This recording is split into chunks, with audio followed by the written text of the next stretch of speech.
it's time for DJ Rocky's Secret Files.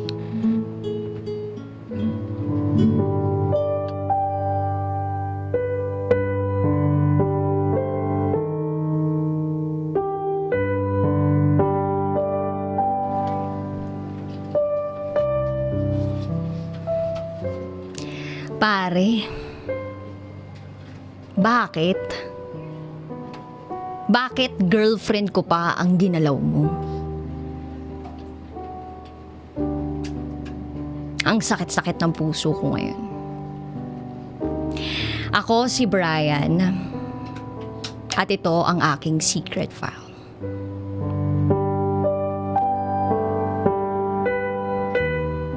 Birthday last week ng kaibigan kong si Kevin. At in-invite niya kami ng girlfriend ko na si Yuri. Hindi ako nakapunta sa birthday ni Kevin kasi nasa Batangas kami ng family ko noon. Tapos, sabi sa akin ni Yuri, baka pwede siya na lang yung pumunta. Sabi ko, papayagan ko lang siya kung may kasama siyang kilala ko na babae.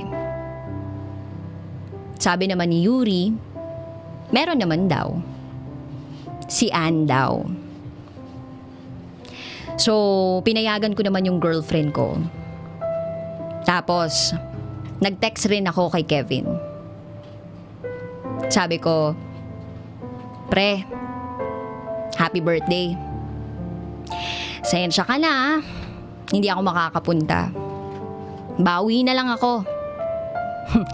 Ingatan mo yung girlfriend ko, ha? Malaki tiwala ko sa'yo. At nag-reply naman si Kevin.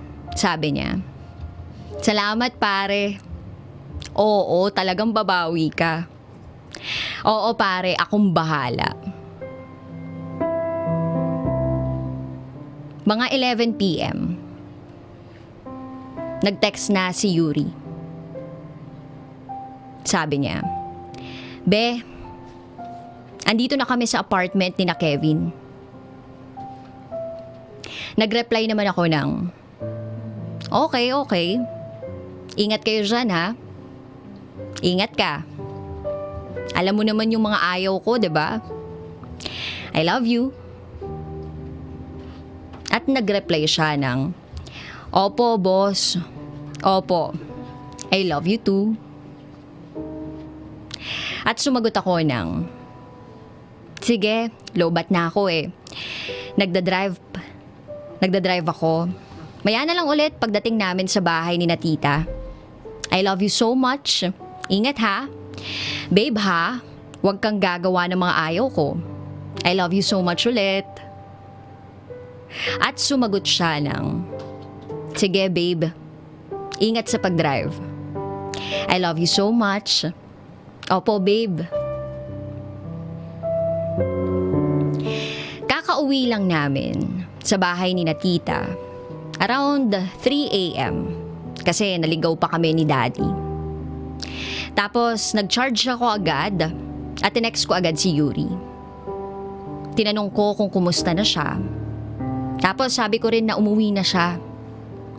Ipapasundo ko siya sa kapatid ko na babae. Nag-reply naman agad siya. Sabi niya, doon na daw siya kinat Kevin matutulog. Sabi ko, hindi yun pwede. Tapos, ang sabi niya, sige. Tapos sabi ko, tawagan na niya ngayon kasi hindi pwede na dun siya kina Kevin matutulog. Tapos siguro after ng mga 15 minutes, sabi ni Yuri, nandun na daw yung daddy niya. Sabi ko, sige, mag-ingat kayo. I love you. Mga ganun-ganun. Nakahinga na rin ako ng maluwag. Ayoko kasing patulugin si Yuri dun. Kasi alam ko na marami yung mga lalaki doon. Tapos sabi ni Yuri, nakauwi na daw siya. At sabi ko, magpahinga na siya. Sabi naman niya, thank you. I love you po. And then after 1 week, nakabalik na din ako galing sa Manila. Medyo nagiging cold na rin si Yuri sa akin. Nung nasa dorm na ako, biglang may tumulak sa akin. Akala ko kung sino. Si Ann lang pala. Medyo malungkot yung mukha niya noon. So tinanong ko siya kung anong problema. Sabi ni Ann, si Yuri kasi. Sagot ko, bakit? Anong nangyari? At sumagot naman si Ann na, hindi ko na sana sasabihin sa'yo ito eh. Pero grabe talaga. Sobrang nakukonsensya ako. Sorry. Sorry, Brian. Kung meron lang sana akong nagawa para pigilan sila, kaso wala eh. Ako naman, sumagot ng, ha? Teka, ano ba yun? At sumagot si Ann ng, may nangyari kina Kevin at Yuri nung birthday niya. Nung tinext mo siya kung kumusta na siya at kung nakauwi na siya, katabi niya ako nun. Sabi niya, wag na lang daw akong maging maingay. Ako natulala. Hindi makapaniwala. At tinanong ko siya, seryoso ka ba? Alam mo, hindi magagawa yan sa akin ni Yuri. Mahal na mahal namin ang isa't isa. Hanggang sa may pinakita sa akin si Ann na magkayakap si Yuri at Kevin. Magkahalikan at magkapatong sa kama. Kinuwento pa sa akin ni Ann yung mga buong pangyayari. Kaya daw niya hindi napigilan si Yuri kasi tinitigan daw siya ng masama ni Kevin. At nung nakita ko yung mga picture, napatulala lang ako. Grabe, sobrang sakit.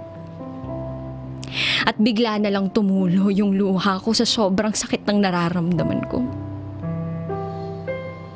Sinasabi sa akin ni Ana, tama na.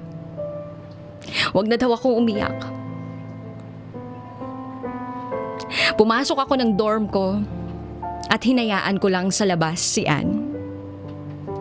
And then after 5 minutes, may kumatok. Nung binuksan ko na, si Ann. At sabi niya sa akin, sorry, Brian. At sabi ko na lang, okay lang. Salamat ng marami kasi naging tapat ka sa akin. Alam ko na lahat-lahat. Pero hindi ko pinapahalata kay Yuri na alam ko na. Sobrang sakit. Pero mahal na mahal ko siya. Alam kong ang tanga-tanga ko. Pero mahal na mahal ko talaga yung girlfriend ko. Sobrang magana yung mata ko. Kaya hindi pa rin ako nakakapasok ngayon. Siguro babagsak na rin lang ako. Hindi ko na talaga alam kung anong gagawin ko. Bukas, 2nd year anniversary namin. Ewan ko ba? Pero, alam ko naman na ginawa ko lahat-lahat para kay Yuri. Pero lang nga, araw-araw nag-e-effort ako sa kanya. Araw-araw ipinaparamdam ko na sobrang halaga niya para sa akin, tapos ganito lang. Grabe. Hindi ako nambababae. Hindi ako nakikipaglandian o nakikipag-text sa kahit sino mang babae. Sobrang loyal ko sa kanya. Hindi ko na talaga alam kung anong gagawin ko. Pero eto, Eto yung message ko sa'yo, Kevin. Tang mo. Pinagkatiwalaan kita. Sabi ko, ingatan yung girlfriend ko. Sabi ko, malaki tiwala ko sa inyo. Babawi ako pag uwi ko. Tapos, sabi mo naman pare, ikaw na yung bahala, 'di ba? At oo, talagang babawi ako, ha? Ikaw pala bahala, ha? Hindi ko alam kung dapat ba akong bumawi sa'yo. Pero gago ka, pare. Bahala na si Lord sa'yo. Tinuring kitang kapatid. Pero ito lang yung ipapalit mo sa akin. Salamat, tol. Sa ngayon, gusto ko humingi ng tulong sa inyo. Hindi ko na alam kung anong gagawin ko.